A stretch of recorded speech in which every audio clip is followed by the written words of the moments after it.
the work for us behind the scenes every day. It truly takes a village. All right, and that one, we'll get started. We'll go to Ethan Lou. Amber, with the status of labor talks with so many free agents, with an expansion draft, do you have any idea what this offseason might even look like? And if you don't, how do you kind of go about so much unknown with the winter? There's a tale circulating among WNBA front offices that has executives scoffing in disbelief or carefully checking their own war chests. The story revolves around the Indiana Fever, a club that has seen an amazing comeback and a bold strategy that might either confirm their place as the league's next great dynasty or serve as a cautionary tale about ambition going beyond reality. At the center of these allegations is Amber Cox, the Fever's general manager and a woman whose basketball experience speaks for itself. For Dunn, assembling teams capable of winning championships is nothing new. Her resume lists decades of success at several women's basketball levels. If the rumors are accurate, nevertheless, her intentions for 2026 would exceed all of her prior accomplishments. It entails drastically restructuring a WNBA team's operations, competitiveness, and dominance. It goes beyond merely assembling skill. The chronology is deliberate. By 2026, a number of important contract situations will come together, creating what strategists call a perfect storm opportunity. The architecture of collective bargaining agreements can be modified to allow for changes to salary caps. Most importantly, Caitlin Clark, the generational talent who has already transformed the league's visibility, will be eligible for an extension that might smash every financial record in women's professional sports. However, we must first examine the current state of the WNBA and the reasons Indiana is in such a unique position in order to fully understand the relevance of this purported approach. The Indiana Fever's recent transformation has been nothing short of incredible. In a league where exposure is sometimes based on market size and historical performance, the team was struggling to remain relevant a few years ago. Please consider liking this video and subscribing to the channel if you enjoy the content. It may surprise you to learn that almost 83% of viewers have not yet subscribed. Even though it only takes a second and is free, it means the world to us. Have you already subscribed? Fantastic. I sincerely appreciate your help. Let's return to the video now. Then came Caitlin Clark, who had already become a household name during her time in college at Iowa, selling out venues around the country and receiving previously unheard-of television ratings. Clark's arrival did more than just improve the Indiana Fever's fortunes. The league's entire financial status was drastically altered. Attendance records decreased. There was a sharp rise in the number of individuals viewing television. Merchandise sales increased. Families, casual sports fans, and even those who had never watched women's basketball were drawn to the WNBA because it suddenly had a mainstream star whose appeal extended beyond traditional basketball audiences. But the finest illustration of how popularity cannot win championships on its own is Amber Cox. The Fever's current team isn't designed for long-term dominance, despite their potential and increasing competition. Championship teams require more, even though the squad has young players, up-and-coming potential, and Caitlin Clark's exceptional abilities. They require seasoned leadership, complementing skill sets, defensive toughness, and most importantly, the guts to take chances and make difficult decisions. This is the reason the purported 2026 plan is so intriguing. Instead of gradually building through the draft and small free agency moves, as is customary for WNBA teams, Dunn is allegedly focused on something far more aggressive, a coordinated multiplayer acquisition strategy that would create an immediate and overwhelming competitive advantage. Any discussion about the Fever's future must begin and end with Caitlin Clark. By 2026, she will have completed most of her rookie deal. She will then be eligible for an extension in accordance with WNBA rules. At this point, the statistics are really shocking. The WNBA's existing maximum contracts, which are roughly $250,000 per season, have long been criticized for greatly undervaluing the league's top players, especially when compared to their male NBA counterparts. Insiders, however, think that Clark's influence on the league has been so significant that her contract may go beyond these traditional bounds. The muttered figures are rather shocking. Some have speculated that Clark's new contract may be close to or perhaps higher than $500,000 each season, which would effectively double the current maximum compensation structure. Others estimate that creative contract structuring, like deferred payments, appearance bonuses associated with league expansion, and unmatched marketing rights agreements, might push her total remuneration into seven figures when all revenue sources are considered. Why would the Indiana Fever be willing to spend so much money? The answer lies in basic economics. The WNBA has rarely, if ever, seen Clark's ability to generate media attention, sell merchandise, and pack arenas. Her value to the squad extends far beyond her achievements on the court. She is the center of an entire business, a cultural figure, and a marketing sensation. However, this is when the strategy truly takes off. Dunn is reportedly not content to simply pay Clark and wait for other issues to resolve themselves. Instead, the theory is to use Clark's presence and the money she earns as leverage to attract more outstanding players in order to develop a roster construction method that has never been successfully executed in the WNBA. The first major shockwave in this alleged master plan targets Sophie Cunningham, one of the league's most reliable shooters and fiercest opponents. Cunningham has made a name for herself as a player with intensity, championship experience, and clutch shooting. The kind of experienced presence that young teams need to succeed.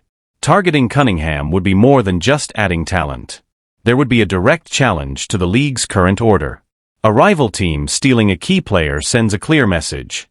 The Indiana Fever are no longer prepared to grow slowly or wait their turn.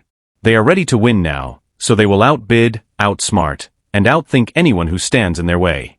Cunningham and Clark would make an almost ideal basketball team. What makes Clark such a talented playmaker is her ability to find shooters, create open looks, and manipulate defenses with her passing vision. Cunningham's ability to catch and doot and her tendency to try big shots make her an ideal complement.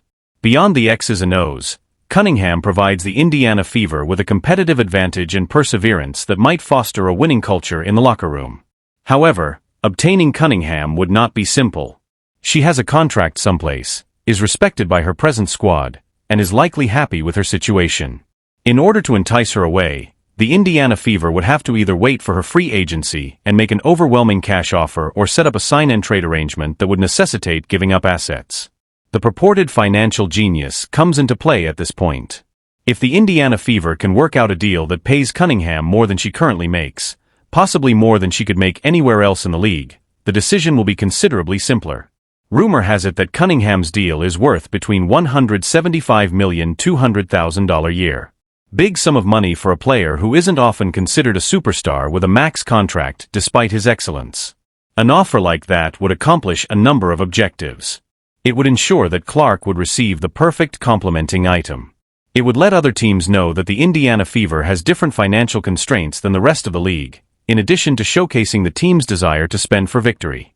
The most surprising element of the purported 2026 plan might be Lexie Hull, the Indiana Fever's finest team player and defensive specialist. Hull is a fascinating case study of the Indiana Fever's alleged plan to assemble their team by heavily overpaying for players whose value beyond traditional measures. Hull isn't a star in the conventional sense. She doesn't score a lot of points, make her own shots, or dominate highlight reels. She plays suffocating defense, makes the right basketball move, and has the kind of glue man presence that championship teams always seem to have. A player with Hull's profile would normally expect a decent but ordinary deal, perhaps between $80,000 and $100,000, which would reflect her worth as a rotation piece. The rumors suggest a completely different situation.